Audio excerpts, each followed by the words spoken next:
Here's how to block email in the Mail app and view blocked emails on the iPhone Mail app.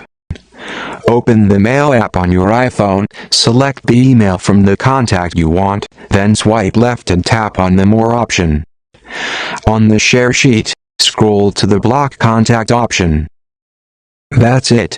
You won't get phone calls, messages, email, or FaceTime from blocked contacts anymore. You'll also see a block sign next to the email title. Now your email is added to the blocked list.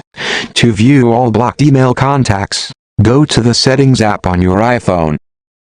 Scroll to the last apps and search for Mail in the apps list.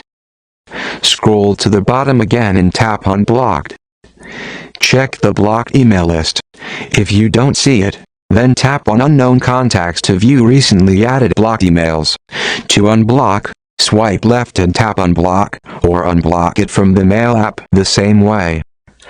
I hope you found this tutorial helpful. If you have any questions, comment below. Don't forget to like, share, and subscribe for new free tech guide video updates.